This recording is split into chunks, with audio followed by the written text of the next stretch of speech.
میں مسخرہ اور شراب ہنگامہ کرنے والی ہے، اور جو کوئی ان سے فریب کھاتا ہے دانا نہیں۔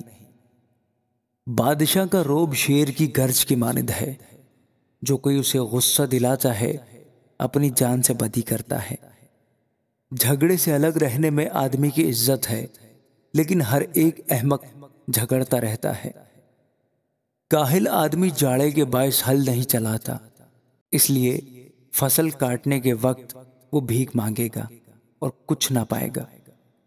آدمی کے دل کی بات گہرے پانی کی مانند ہے، لیکن صاحب فہم آدمی اسے کھینچ نکالے گا۔ اکثر لوگ اپنا اپنا احسان جتاتے ہیں، لیکن وفادار آدمی کس کو ملے گا؟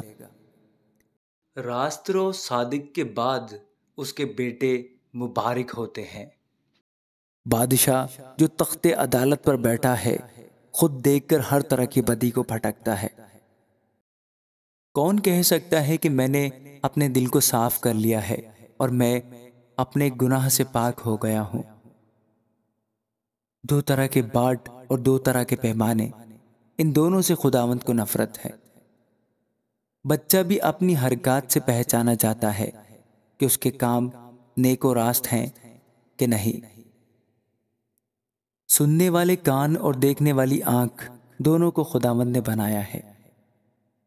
خواب دوست نہ ہو، مبادا تو کنگال ہو جائے، اپنی آنکھیں کھول کہ تو روٹی سے سیر ہوگا۔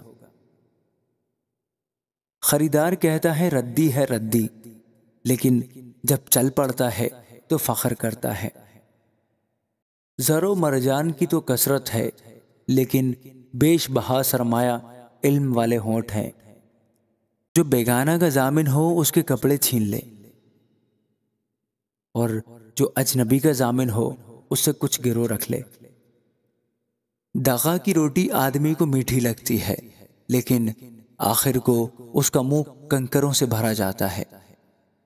ہر ایک کام مشورہ سے ٹھیک ہوتا ہے، اور تو نیک صلاح لے کر جنگ کر۔ جو کوئی لترا پن کرتا پھرتا ہے راز فاش کرتا ہے، اس لیے تو منہ پھٹ سے کچھ واسطہ نہ رکھ۔ جو اپنے باپ یا اپنی ماں پر لعنت کرتا ہے اس کا چراغ گہری تاریکی میں بجھایا جائے گا۔ اگرچہ ابتدا میں میراث یک لخت حاصل ہو تو بھی اس کا انجام مبارک نہ ہوگا۔ تو یہ نہ کہنا کہ میں بدی کا بدلہ لوں گا، خداوند کی آس رکھ اور وہ تجھے بچائے گا۔ دو طرح کے باٹ سے خداوند کو نفرت ہے، اور دغا کے ترازو ٹھیک نہیں۔ آدمی کی رفتار خداوند کی طرف سے ہے، بس انسان اپنی راہ کو کیوں کر جان سکتا ہے؟ جلد بازی سے کس چیز کو مقدس ٹھہرانا اور منت ماننے کے بعد دریافت کرنا آدمی کے لیے پھندہ ہے۔ دانا بادشاہ شریروں کو پھٹکتا ہے اور ان پر داؤنے کا پہیہ پھرواتا ہے۔ آدمی کا ضمیر خداوند کا چراغ ہے، جو اس کی تمام اندرونی حال کو دریافت کرتا ہے۔ شفقت اور سچائی بادشاہ کی نگہبان ہے، لیکن شفقت ہی سے اس کا تخت قائم رہتا ہے۔ جوانوں کا زور ان کی شوکت ہے، اور بوڑھوں کے سفید بال ان کی زینت ہیں۔ کوڑوں کے زخم سے بدی دور ہوتی ہے، اور مار کھانے سے دل صاف ہوتا ہے۔ آمین۔